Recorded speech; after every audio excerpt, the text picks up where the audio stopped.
I've stolen this notebook from the quartermaster's stores. Old Sergeant Major Higgins would have my guts for garters if he knew, but I need to write this down. They say keeping a diary is bad for morale, and dangerous if it falls into the wrong hands. But my hands are the only ones that will touch it. I need to make sense of the chaos.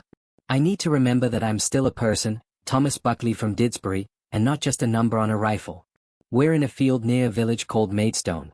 The smell of may blossom and cow parsley is so thick it's almost sickly, a strange, sweet blanket over the sharper scents of oil, sweat, and the cordite that still seems to cling to our uniforms. We got off the beach at La Panne 4 days ago. 4 days, and it feels like 4 lifetimes. My skin still stings from the salt water. My eyes still feel gritty from the smoke of burning Dunkirk. There were so many of us on that beach, stretching into the sea like a dark, living carpet. We stood in lines, the water up to our chests, waiting for the little ships. The waiting was the worst part. The Luftwaffe would come over, and you'd hear the whistle of the bombs, and you just had to duck under the water and pray. I saw a man to my left take a piece of shrapnel. He just went under, and the sea closed over him as if he'd never been there. You couldn't stop. You couldn't help. You just had to wait your turn. A little fishing boat from somewhere called Ramsgate picked me up. The old man at the helm just stared straight ahead, his jaw set like granite, not saying a word. He just kept going back in, again and again. Now we're here. Back in Blighty. But it doesn't feel like coming home. It feels like we've brought the war with us. The papers are full of headlines about the miracle of deliverance, but all I feel is tired and ashamed. We left our guns, our tanks, most of our mates. We were supposed to be a professional army, and we were chased across France like rabbits. And now, everyone's talking about invasion. It's not a question of if, it's a question of when. The village here is like a picture postcard. Thatched roofs, a duck pond, a pub called the George. But it's been turned into a fortress. The signposts have been torn down. The name of the village has been painted out on the railway station. They've put up tank traps made of old concrete blocks on the main road. In the pub garden, they've dug a trench and stuck a machine gun nest in it, right next to the rose bushes. It's all so terribly British and so terribly desperate. There's a strange quiet here during the day. The birds sing, but you don't hear any cars. You don't see any children playing. They've all been sent away, to the countryside, to Canada, to anywhere but here. The only sounds are the sounds of preparation, the clang of a blacksmith's hammer, the rumble of a lorry, the distant bark of orders on the village green where the local defense volunteers are drilling. They call them the LDV or look, duck, and vanish, but yesterday I saw them drilling with broom handles and old shotguns. The youngest is about 16, the oldest must be 70. He was a veteran of the last lot, with a face like wrinkled leather and a row of metal ribbons on his waistcoat. He looked at us, the regulars, with a kind of pitying hope in his eyes. It was worse than if he'd looked afraid. Our new equipment is a joke. We've got rifles, mostly, but not enough ammunition. Some of the lads have been issued American rifles from the last war, and the ammunition doesn't fit. We have one boy's anti-tank rifle for the whole company. It's a massive, heavy thing that looks like it'll break your shoulder if you fire it. I asked the corporal what good it would do against a panzer. He just shrugged and said, "Aim for the driver's periscope, son. Make him stop for a piss." I've been put in a billet at a farmhouse just outside the village. The farmer's wife, Mrs. Landon, is a thin, stern woman with kind eyes. She lost a son on the summer. She has another one, Frank, who's in the Navy, on a destroyer somewhere in the Channel. She doesn't say much, just makes sure we have tea and a bit of bread and dripping when we come in. Her husband is a giant of a man with hands like shovels who says even less. He just looks at the sky, watching the vapor trails, and then back at his fields, as if he's trying to work out how to fight a war and bring in the harvest at the same time. June 6, 1940. We spent the day digging. Not trenches, but weapon pits. Little holes in the ground, just deep enough to lie in, with a bit of cover from a hedgerow. They had us dig them at every field gate, every crossroads. The idea is to make the Germans fight for every inch. The soil here is rich and dark, full of worms and flints. It's good farming soil. It feels wrong to be gouging it open like this. During a break, I walked to the edge of the field. Down in the valley, I could see a line of hay carts pulled across a field. It took me a moment to realize they weren't hay carts. They were old cars, buses, even a steamroller, placed there to stop gliders from landing. It's mad. It's like a giant, deadly game of chess, and we're all just pawns. We had a bit of excitement this afternoon. A lone plane came over, very high. A spotter with a pair of binoculars yelled, "Here's one of ours. A hurricane." And for a moment, everyone stopped digging and watched. He was up there, twisting and turning in the sun, a tiny silver cross. And then we saw the others. 3 little black specks, falling out of the sky behind him. Messerschmitts. They didn't even bother with the village. They went straight for him. The sound of the guns was like ripping canvas, a faint, dry rattle from 5 miles up. We watched the hurricane try to run for it, a trail of black smoke smearing across the blue sky. He didn't make it. He went down behind the hill to the east. There was a puff of smoke, then a column of black, oily fire. No one said anything. We just looked at the fire, then back at our holes. We went back to digging. Sergeant Major Higgins came round with a can of tea. He saw us all looking a bit shaken. He just grunted, "Right, you horrible lot. That's the matinee over. The main feature's coming tonight. Get back to it." He's a hard man, but he's right. That pilot is dead, and we're still alive. And that's the only thing that matters now. Tonight, as we were heading back to the farm, Mrs. Landon came out to meet me. She was holding a letter. "Came for you, lad," she said, her voice soft. "My Frank, he writes when he can. Thought you might be missing yours." I took it, my heart lurching. It was from Mum. The first one I've had in over a month. The paper was thin and worn, like she'd been carrying it around with her. I didn't open it until I got to my room. It's just a few lines, in her careful, looping handwriting. The usual things. Dad's still working at the factory. The Anderson shelter in the back garden has a leak when it rains.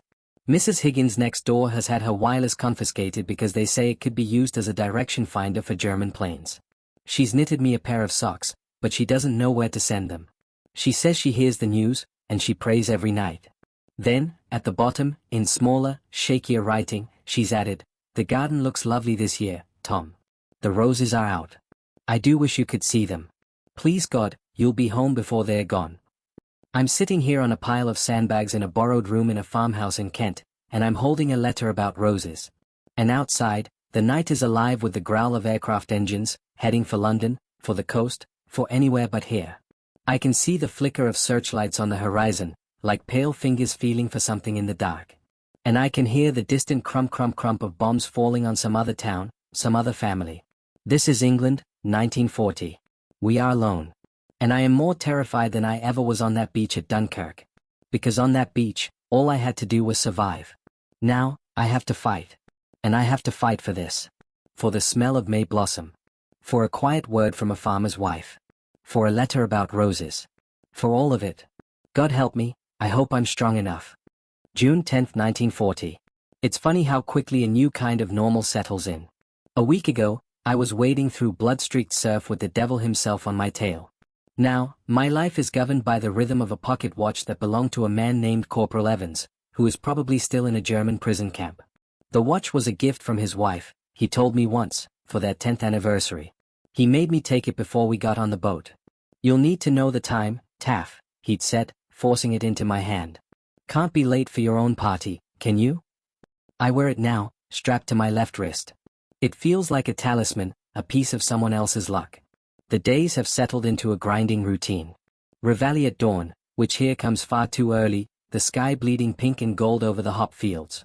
Then it's a wash in a bucket of icy water from the farmyard pump, the kind that makes your teeth ache and your skin prickle into gooseflesh. Then, tea. Proper, strong, sweet tea, brewed in a rusted bucket by Private Griff Griffiths, our company cook. Griff is from the valleys, a coal miner before the war, and he treats his tea urn with the reverence a priest gives the altar. He says the secret is to warm the pot and never, ever let it boil. It's the best thing I've ever tasted. After tea, it's stand to. An hour before sunrise and an hour after, everyone in their weapon pits, rifles loaded, peering into the grey half-light. It's the most dangerous time, they say. When an invasion comes, it'll come at dawn. So we stand in the long, wet grass, our breath misting in the cold air, and we wait. We listen to the birds waking up, the distant lowing of a cow, the clank of a milk churn from the farm. It's peaceful, and that's what makes it so terrifying. You find yourself straining your ears for a sound that isn't peaceful, the rumble of engines, the clank of tank tracks, a guttural shout in German. Yesterday morning, a hare burst from the hedge and sprinted right across the field. Everyone in my section nearly jumped out of their skin. Old Jack, whose 40th is a day and has the face of a weary bloodhound, nearly let off a round. Bloody hell, he breathed, his hand shaking as he fumbled with his safety catch. That's the first time I've nearly shot my Sunday dinner. It broke the tension, and we all had a quiet chuckle. But it shows how on edge we are. After stand down, the real work begins. Training. Always training. We're based in a meadow behind the farm. Sergeant Major Higgins is a tyrant, a god, and a mother hen all rolled into one. He's a small man, built like a terrier, with a voice that could strip paint. He was at Mons in 14, and has forgotten more about soldiering than the generals will ever know. His philosophy is simple: sweat saves blood. So we sweat. This morning, we spent 2 hours practicing pepper potting. Moving in pairs, one man firing while the other sprints 10 yards, then drops, then the other covers. Up and down the meadow we went, until our lungs burned and our uniforms were dark with sweat. We were using our precious .303 rounds, and each one felt like a gold sovereign leaving the breach. Make every shot count. Higgins roared. You won't get a second chance. Jerry doesn't give refunds. My rifle is a Lee Enfield, a beauty even though it's seen better days. The wood is scratched and the bluing is worn off the bolt from years of use, but the action is as smooth as silk. I clean it obsessively, every night, just as my dad taught me to clean his old shotgun. It's a ritual. A way of focusing my mind. I run an oily rag down the barrel, and I think of Dad, teaching me to gut a rabbit, to tie a fishing fly, to be patient. He was in the last lot, a signalman at Paskendale. He never talks about it. I wonder if, one day, I'll be the same. The lads in my section are a mixed bag. There's Jack, the old soldier, a reservist called back. He complains constantly about his feet, his back, the food, the officers. But he's solid as a rock. He's seen it all before. Then there's Alfie Butterworth. He's only just turned 19, a mummy's boy from Brighton with cheeks like a baby's bottom and a permanent look of wide-eyed terror. He writes home every single day. His mother sends him cakes, which arrive in crumbs, but we all share them. He's the first to volunteer for the dangerous jobs, I think because he's too scared to say no. We look out for him, me and Jack. And then there's Corporal John Harris. He was a bank clerk in peacetime. He's not much older than me, maybe 25, but the last few weeks have aged him 10 years. He has a quiet, steady authority. He doesn't shout like Higgins. He just explains what needs to be done, and you find yourself wanting to do it for him. He keeps a photograph of his fiancée, Mary, in his helmet liner. She has a kind smile. He looks at it every night before he goes to sleep. This afternoon, we had a new drill. Enemy tanks. They've given us these sticky bombs. They look like giant glass marbles filled with nitroglycerin, stuck to a long handle. The idea is, you're supposed to run up to a tank, jam it against the side, pull a pin, and run like hell before it goes off. It's suicide. We all know it. We practiced on a discarded hay wagon. Jack took one look at it, lit a cigarette, and said, well, lads, if that's the best they can do, we might as well throw our boots at 'em. Even the corporal smiled. We get news from the outside world in drips and drabs. Mrs. Landon has a wireless, a big wooden Murphy, and she lets us crowd into her kitchen in the evenings to listen to the 9 o'clock news. The news is always bad. The Germans are smashing through France. The Italians have declared war on France and Britain. It feels like the whole world is lining up against us. But then the announcer reads out the number of German planes shot down that day. 30, 40, sometimes 70. And we hear the announcer's voice, calm and steady, and we look at each other, and for a moment, we feel a flicker of something that might be hope. The IF are up there, every day, fighting. Tonight, after the news, Mrs. Landon brought out a plate of scones, still warm from the oven. We sat in her spotless kitchen, the blackout curtains drawn tight, and ate them with butter and strawberry jam. Mr. Landon sat in his armchair by the cold hearth, puffing on his pipe, staring at the ceiling as the drone of aircraft passed overhead. It wasn't a raid, just a patrol. But you could feel the tension in the room, a physical weight. Alfie asked Mr. Landon what it was like farming. The old man looked at him for a long time, then said in his deep, rumbling voice, "It's all about patience, boy. You plant a seed, you wait. You wait for the sun, you wait for the rain. You fight the weeds, you fight the pests. And if you're lucky, and you work hard, you get a harvest." He took a long puff on his pipe. "Same as this, I suppose. We're just planting a different kind of seed now." He nodded towards the window, towards the darkness. "And pryin' we're air for the harvest." I went to my room after that, the taste of jam still sweet on my tongue. I sat on my bed and looked at Mum's letter again. The roses. I tried to picture our garden in Didsbury. The small square of lawn, the border my mum tended so carefully, the rose bush by the fence that was always covered in greenfly. I could almost smell it. I could almost hear the clatter of the tram on Wilmslow Road, the shouts of kids playing football in the street. Then a searchlight flicked on, somewhere to the north, its beam stabbing into the sky. It was joined by another, and another. They started to weave and crisscross, hunting. And then, caught in the beams, high, high up, I saw it. A tiny, silvery shape, like a moth in a lantern. An enemy bomber. The ack-ack gun started up, a frantic, thumping bark from the hills. Puffs of black smoke blossomed around the plane, but it flew on, unharmed, droning towards London.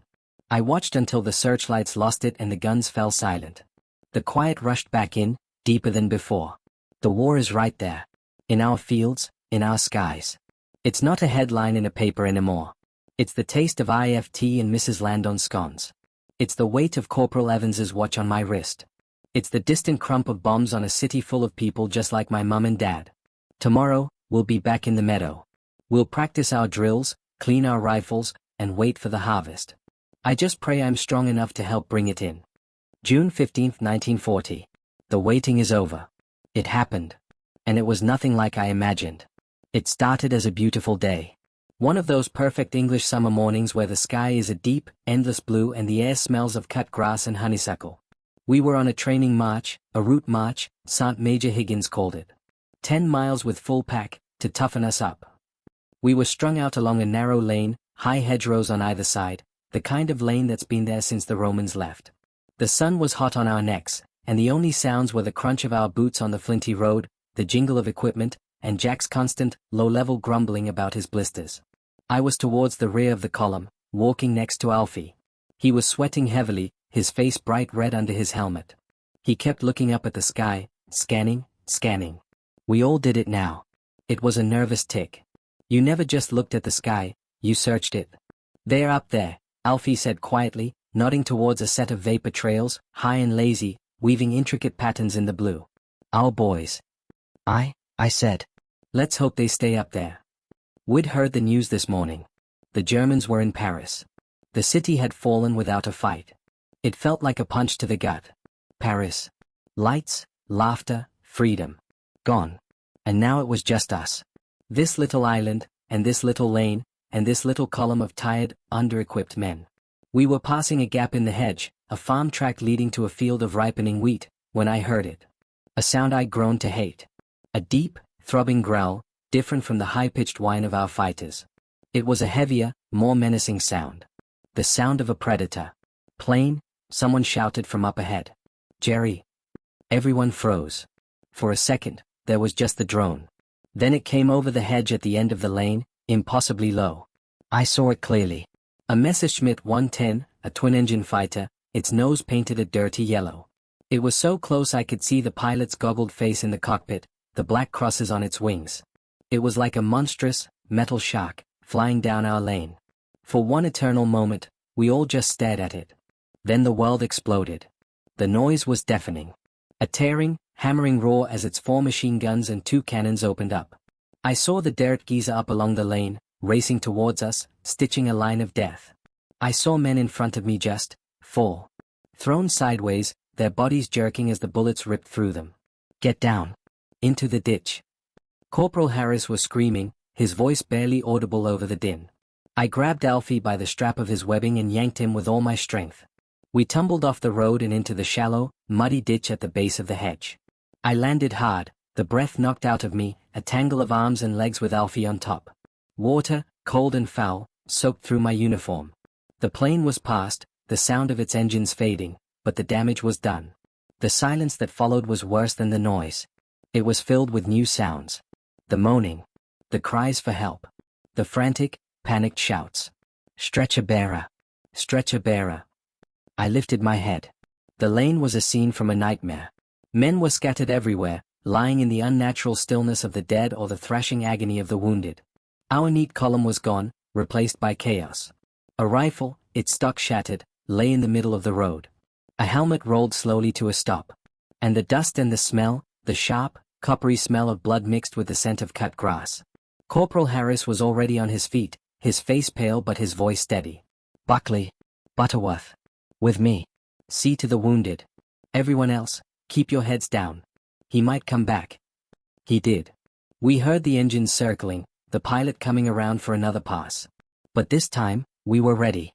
The sergeant major, who had been at the head of the column, had his Bren gunner set up in the ditch.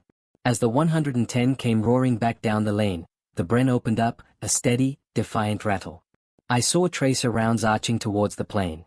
They sparked off its metal skin.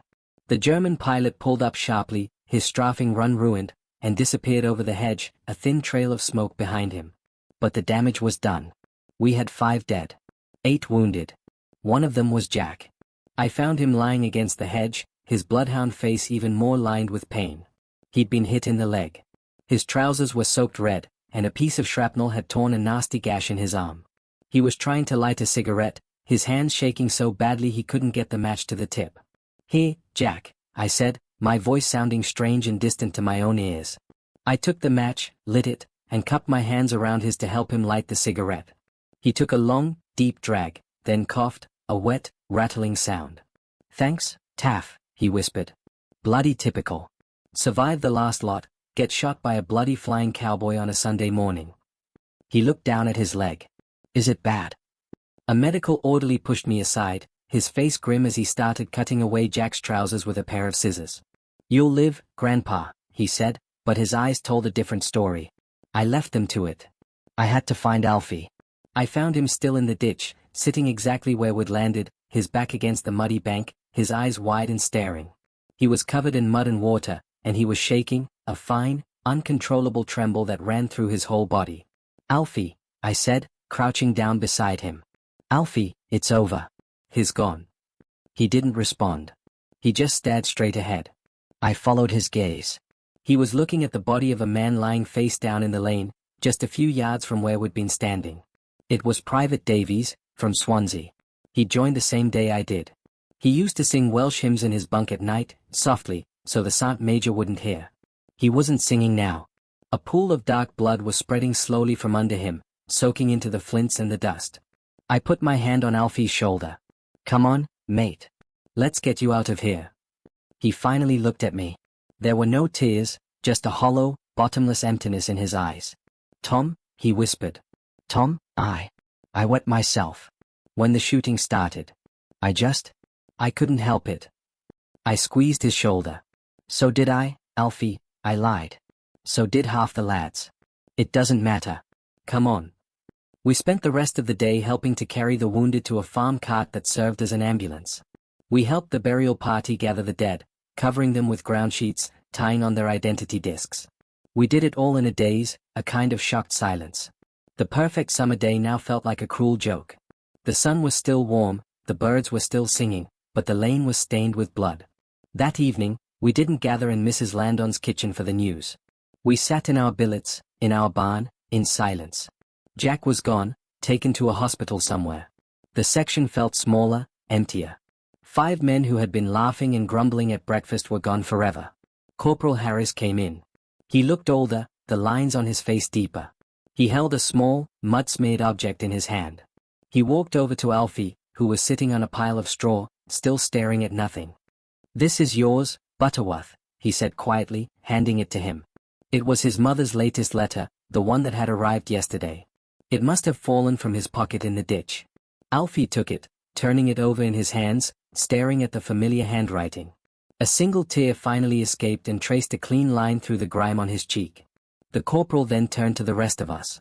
"Right," he said, his voice low but firm. "We've had our first. It won't be our last. We mourn them tonight. We remember them. But tomorrow, we carry on. That's what they'd want. That's what we do." He paused, looking at each of us in turn. "We're all that's between them and London. Remember that." I'm writing this by the dim light of a shielded hurricane lamp. My hands are still shaking. The smell of blood and cordite is still in my nostrils. I keep seeing Private Davies's face, the peaceful surprise in his dead eyes. I keep hearing Jack's wet cough. I keep feeling the cold mud of the ditch and the weight of Alfie on top of me. We had our first contact. We survived. But a part of me, a naive, hopeful part that still believed in a clean war, died on that lane today. I don't know if I'm a soldier now. I only know that I'm not the same man who left Manchester. And I don't think I ever will be again. June 18, 1940. I'm writing this by the light of a burning haystack. My hand is shaking so badly I can barely form the letters. But I have to write it down. I have to remember. I have to make sense of the screams, the fire, the blood. I have to prove to myself that it was real. It happened tonight. The invasion. Or a piece of it. God knows if the rest of the country is burning too. The day had been tense. The news from France was over. They'd surrendered. The French had signed an armistice. We were truly alone now. You could feel it in the air, a heavy, electric charge, like before a thunderstorm. The Sergeant Major had us on 2-hour rotations, stand to at dawn and dusk, the rest of the time spent digging, improving our positions, checking and rechecking our ammunition. No one complained. We all knew what it meant. At dusk, we were in our weapon pits. Me, Alfie, and Corporal Harris in a shallow scrape at the corner of a wheat field, overlooking a long, gentle slope down to the main road. The sun had set, painting the sky in streaks of orange and purple. It was beautiful and terrifying. I kept thinking of Mr. Landon's words. The harvest. We heard them before we saw them. A low, droning hum, different from the usual aircraft. It was deeper, more widespread. It came from the south, from the coast. Then we saw them. The sky was full of them. Not bombers, but transports. Huge, slow, ugly Junkers 52 trimotor planes, towing gliders. There were dozens of them, a whole armada, droning towards us like a swarm of fat, poisonous insects. Bloody hell, Corporal Harris breathed. Paratroops. Gliders. They're here. The sky suddenly bloomed with flowers. Not real flowers, but parachutes. Hundreds of them, white and green, drifting down in the twilight. They were landing to the southeast of us, towards the river. And the gliders, released from their tow planes, were silently swooping down, looking for fields to land in. One of them, a massive thing, was heading straight for Mr. Landon's big meadow, the one where we'd done our drills. Stand to. The shout came from Sergeant Major Higgins, running along the hedge line. They're dropping. Stand to and wait for the word. No one fires until I give the order. My heart was hammering against my ribs so hard I thought it would crack bone. My mouth was dry as dust. I checked my rifle for the 100th time. Safety on. Bayonet fixed. 5 rounds in the magazine. I looked at Alfie. His face was chalk white, his eyes wide, but his jaw was set. He was gripping his rifle so hard his knuckles were white. Corporal Harris was staring down the slope, his face a mask of concentration, his officer's revolver in his hand. The glider came down with a tremendous crash and a splintering of wood, skidding to a halt in the meadow, tearing a huge furrow in the crop. For a moment, nothing moved. Then the side of the glider burst open, and men started pouring out. German paratroopers. They moved with a terrifying speed and purpose, fanning out, taking up positions. I could see their distinctive helmets, their baggy jump smocks, their stubby machine guns. They were real. They were here. In Mr. Landon's meadow. The first shots came from the village. The LDV, the old men and the young boys with their shotguns and their obsolete rifles, they opened up. It was brave, and it was suicidal. I heard the crisp, professional rattle of a German milligram 34 machine gun answer them, a sound like tearing canvas, and the brave, foolish fire from the village fell silent. Then our own mortar opened up, back behind the farmhouse. A hollow thump, a whistling arc, and a crash of flame in the meadow. Then another. The Germans started to move, spreading out, advancing towards us. Their objective was clear, the road, and beyond it, London. Right, lads, Corporal Harris said, his voice quiet and steady. This is it. Pick your targets. Make every shot count. And stay low. They came in a loose skirmish line, moving through the knee-high wheat. They were good, I'll give them that. Professional. They used the ground well, bounding forward in pairs, just like we'd practiced. But this wasn't practice. I aimed at the first man I saw, a shape moving between the wheat stalks. I squeezed the trigger, just like Dad taught me on the rabbits. The Lee Enfield kicked my shoulder. The man stumbled and fell. I didn't have time to feel anything. I worked the bolt, aimed at another, fired. Missed. Fired again. He went down. All along the hedge line, our section was firing. The noise was incredible. A continuous, hammering roar of rifle and Bren gun fire, punctuated by the deeper crump of mortar bombs and the sharp crack of grenades. The air was thick with smoke and the smell of cordite. Tracers zipped back and forth, red and white snakes in the gathering darkness. The Germans returned fire, and it was like nothing I'd ever experienced. Their machine guns hosed the hedge line, ripping through the leaves, sending splinters of wood and clouds of earth into the air. I pressed myself into the bottom of the pit, my face in the dirt, as bullets cracked and whined just inches above my head. You could hear them, a vicious, angry snap, like a whip being cracked right next to your ear. It's a sound I'll never forget. Tom, look out. It was Alfie's voice. I looked up. A German soldier had worked his way around our flank. He was coming straight for our pit, his bayonet fixed, his face a mask of grim determination. He was no more than 20 yards away. My rifle was empty. I fumbled for a new clip, my fingers clumsy with terror. Then Alfie stood up. He stood right up in the middle of all that fire, raised his rifle, and shot the German square in the chest. The man crumpled. Alfie stood there for a second, silhouetted against the burning sky, a perfect target. I grabbed his webbing and yanked him back down into the pit, just as a burst of machine gun fire ripped through the air where he'd been standing. Are you bloody mad? I screamed at him. He looked at me, his young face streaked with sweat and dirt, his eyes blazing with a strange, fierce light. He was going to kill you, Tom, he said, simply. I couldn't let him. The fighting went on for what felt like hours. It was chaos, a confusing, terrifying mess of noise and movement and fear. We fired until our rifles were too hot to hold. We threw our precious few grenades. We fixed bayonets when a group of Germans got too close, and we met them in a wild, screaming melee of steel and butts and boots. I remember lunging at a man, feeling the bayonet go in, the shocking give of flesh and bone. I remember the look of surprise on his face. I remember pulling it out, and the hot, wet blood that splashed onto my hand. I vomited, right there in the middle of the fight, and then carried on. At some point, I saw Corporal Harris fall. He was directing our fire, standing half exposed, when a burst caught him. He spun and dropped. I scrambled over to him. He was lying on his back, his chest a mess of red. He was trying to say something.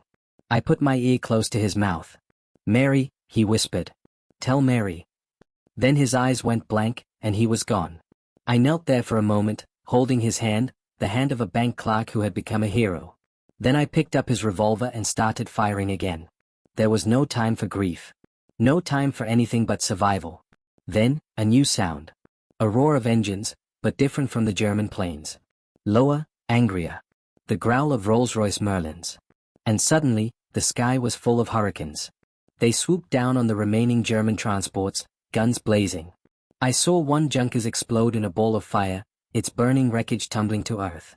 Another, trying to turn, was simply shredded by cannon fire.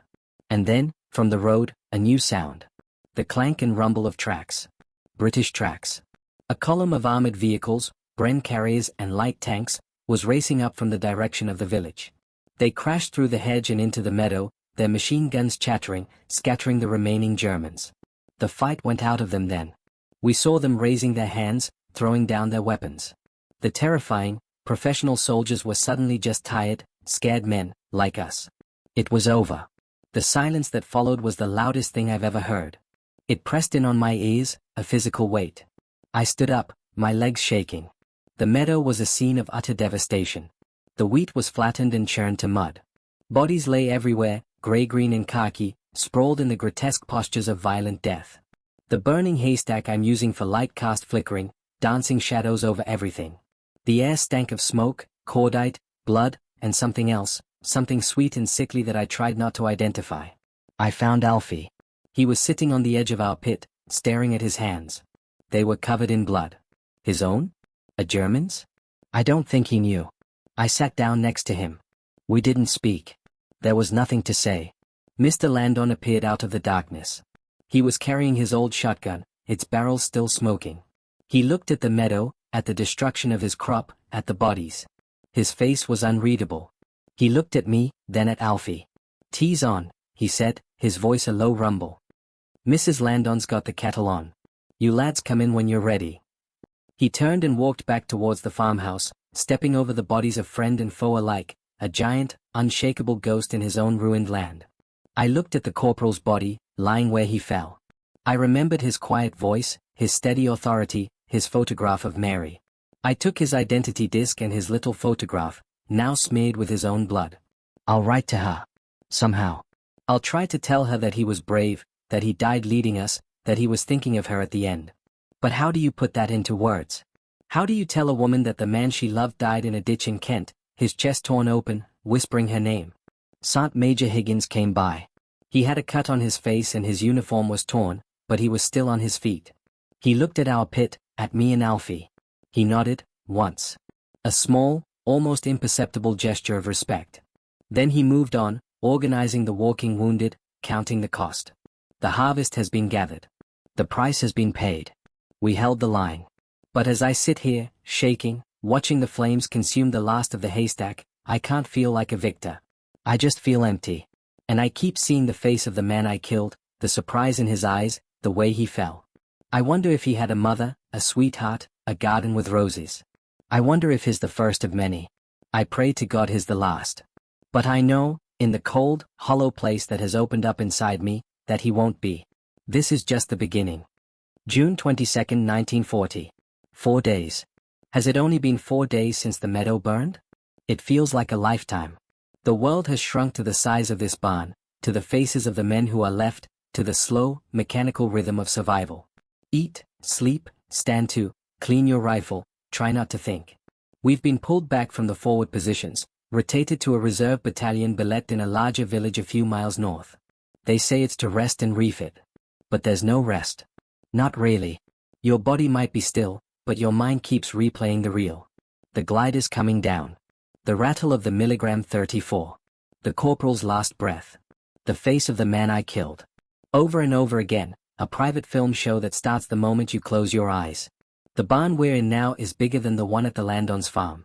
It's full of strangers, replacements sent up to fill the gaps.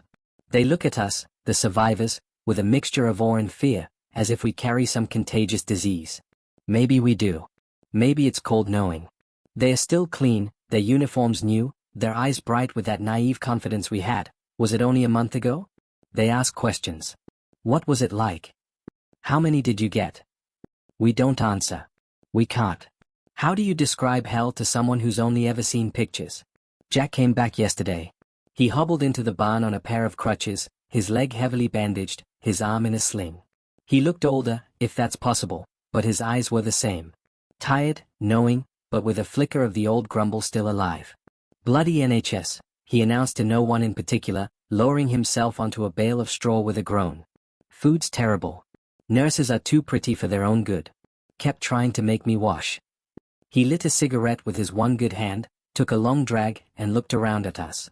His gaze settled on the empty spaces, the places where Harris, Davies, and the others used to sit. He didn't say anything. He didn't have to. Alfie hasn't spoken much since that night. He does what is told, mechanically, efficiently. He cleans his rifle until it gleams. He eats when food is put in front of him. He stands to at dawn and dusk, staring out at the horizon with those hollow eyes. But the light has gone out of him. The boy who wrote to his mother every day, who shared her crumbled cakes, who was too scared to say no, that boy is gone. In his place is a soldier. A good one. And I don't know if that's a victory or a tragedy. Yesterday evening, I found him sitting behind the barn, alone, staring at a piece of paper. It was his mother's latest letter, the one the corporal had given back to him. It was crumpled and dirty, stained with mud and something darker. He was just staring at it, not reading it. I sat down next to him. We watched the sun go down, painting the clouds in shades of orange and red. The same colors as the burning haystack. Alfie, I said, quietly. You saved my life. Back there. I never said thank you. He didn't respond for a long time. Then, without looking at me, he said, I killed a man, Tom. I shot him. And I felt nothing. Not then. Not now. I just feel empty. Is that wrong? I thought about the man I'd killed with my bayonet. The feel of it. The look on his face. The vomit in my mouth. I don't know, Alfie, I said honestly. I feel the same. Maybe it's how we survive. Maybe the feeling comes later. Or maybe it never comes at all, and we just have to learn to live with the emptiness. He finally looked at me. Will I ever feel normal again? I didn't have an answer. I still don't. I put my hand on his shoulder, and we sat there in silence until the last light faded and the first searchlights began to probe the darkening sky. Today, we had a burial. A proper one, for the ones we could recover. The village vicar came, a frail, white-haired man with a kind face and a surplice that flapped in the summer breeze. We buried them in the corner of the churchyard, under an old yew tree. 8 new graves, side by side. Corporal Harris. Private Davies. 6 others I'd shared tea with, trained with, laughed with. They put the Union Jack over each coffin, and a firing party shot a volley into the air. The vicar read the words. I am the resurrection and the life, saith the Lord. I stood there, in my cleanest dirty uniform, and I tried to feel something. Grief. Anger. Sorrow. But all I felt was a deep, bone-weary numbness. I looked at the coffins, and I thought about Corporal Harris's photograph of Mary. I'd written the letter last night. It took me 3 hours and 4 attempts. In the end, I just told her the truth. That he was brave. That he died leading us. That he was thinking of her. I didn't tell her about the blood, or the screaming, or the way his eyes went blank. Some things are too heavy to share. After the burial, we went back to the barn. A new corporal has been assigned to us. Corporal Bates. He's a regular, a professional soldier who was stationed in Palestine before the war. He's efficient, competent, and completely unknowable. He doesn't try to be one of us. He just gives orders, and we follow them. It's probably for the best. We don't need another friend to bury. This afternoon, we were given new equipment. Proper equipment now, not the junk from Dunkirk. Rifles, ammunition, grenades, even a new boy's anti-tank rifle that doesn't look like it'll kill the man firing it. It feels like a vote of confidence, and a threat. They're giving us the tools because they know we'll need them. Mrs. Landon sent a message via the village postman. The meadow has been plowed under. The wheat is gone. They're planting potatoes instead. Less romantic, she wrote in a note, but they'll fill bellies. She said Mr. Landon is already talking about next year's wheat, about getting the field back into shape. She said to tell the lads that there's always a place at her table, for as long as we need it. I read that note out to the section tonight. Jack just shook his head. That woman, he said, is made of better stuff than the whole bloody British Army. He's right. They all are. The Landons. The old men with their shotguns. The women driving ambulances and working in factories. The RAF pilots going up day after day, knowing the odds. They're all made of better stuff. We got news tonight on Mrs. Landon's wireless, which someone has managed to rig up in the barn. The RAF shot down over 90 German planes yesterday. 90. The announcer said it was their biggest day since the battle began. For the first time in days, someone cheered. A small, tentative cheer, quickly stifled. But it was there. A spark. It's strange. We fight our little war, here on the ground, in the fields and lanes. And overhead, every day, another war is being fought. A war of machines and young men in cockpits, twisting and turning in the blue. We see the vapor trails, the falling planes, the parachutes. We hear the distant drone, the rattle of guns. And we know that our lives depend on them. If they lose, we lose. If they fall, we're done for. It makes you feel small. And it makes you feel part of something enormous. Tonight, I'm sitting in the barn, listening to the sounds of the night. The rustle of straw, the low murmur of voices, the distant rumble of engines overhead. Jack is snoring, his leg propped up on his pack. Alfie is writing a letter to his mother, his face illuminated by a single candle. His writing. That's something. His writing. I look at my own hands. They're clean now. The blood is gone. But I can still feel it. The warmth of it. The stickiness. I wonder if I'll ever stop feeling it. Tomorrow, we train again. We practice. We prepare. Because the Germans will come again. They have to. This island is all that's left. And we are all that's standing between them and everything we love. I think about Mum's roses. They'll be fading now, the petals dropping, the end of their season. But there's always next year. There has to be a next year. I look at Corporal Evans's watch on my wrist. It's still ticking. Still measuring out the time. Time for what, I don't know. But as long as it's ticking, I'm still here. Still alive. Still fighting. And for now, that has to be enough. August 15, 1940. I didn't think I would write in this notebook again. For weeks, it lay at the bottom of my pack, untouched. The pencil stayed in my pocket. I told myself I was too busy, too tired, that there was nothing new to say. But that was a lie. The truth is, I was afraid to write it down. Afraid that putting the words on paper would make it all real. Afraid that if I opened the notebook, I would have to open the door to everything I've been trying to keep locked away. But tonight is different. Tonight, something shifted. I need to mark it. I need to remember this feeling, because God knows it might not last. The battle for Britain has been raging overhead for weeks now. We watch it every day, like spectators at some terrible, glorious theater. The sky is our ceiling, our window, our warning. Some days it's quiet, just the high, distant contrails of reconnaissance planes. Other days, it's full of sound and fury, the snarl of Merlin's and Daimler-Benz engines, the chatter of machine guns, the smoke trails of falling aircraft. We've seen pilots take to their parachutes, drifting down like seeds, and we've run to capture the Germans and rescue our own.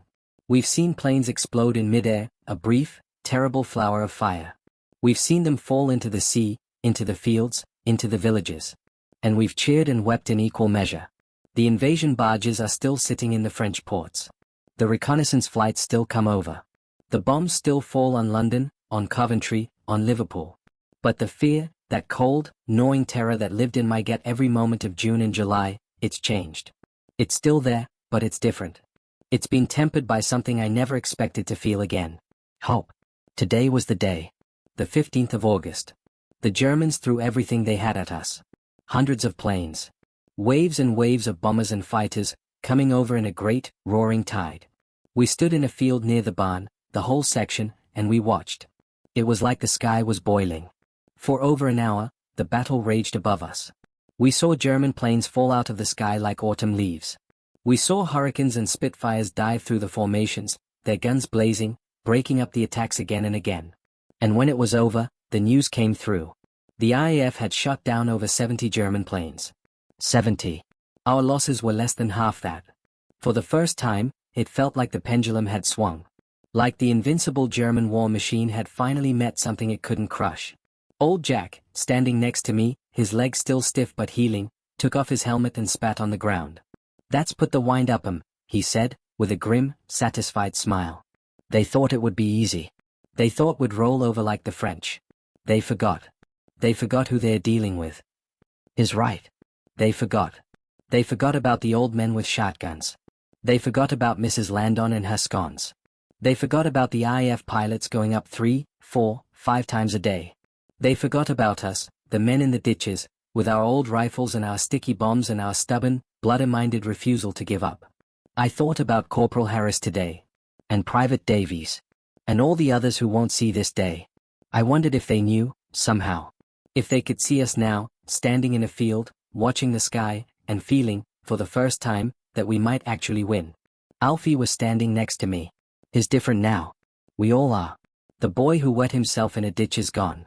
In his place is a young man with steady hands and quiet eyes. He doesn't flinch at the sound of planes anymore. He just looks up, identifies them, and gets on with his work. He got a letter from his mother yesterday. He read it, smiled a small, private smile, and put it in his pocket. Later, I saw him writing back, his pencil moving steadily across the page. He's going to be all right. We all are. In our own way. This evening, we were given 48 hours leave. A miracle. A whole 2 days away from the barn, the drills, the waiting. Most of the lads are heading to the nearest town, to find a pub, a girl, a taste of normal life. Jack is going to visit his sister in Sussex. Alfie is going home to Brighton, to see his mother. He asked me if I wanted to come with him. "Mum would love to meet you, Tom," he said. "I've told her all about you. But I'm not going. I'm going home too. To Manchester. To Didsbury. To Mum and Dad. To the Roses. It's a long journey. Trains will be crowded, delayed, diverted. The blackout will make the stations a maze of shadows and shouted warnings. There might be raids. There might be delays. I don't care. I need to see them.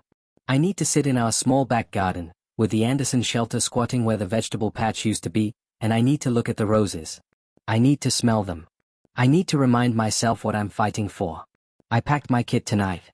At the bottom of my pack, I found this notebook. I sat on my bunk and leafed through the pages. The neat handwriting of the first entries, the shaky scroll of the later ones. The bloodstain on the corner of the page where I wrote about the corporal. The smudge of mud from the ditch. It's a record. A testament.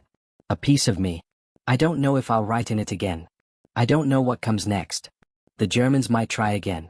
They might come tomorrow, or next week, or next year. The bombs might fall on Manchester. Mum and Dad might be in danger. The war might go on for years.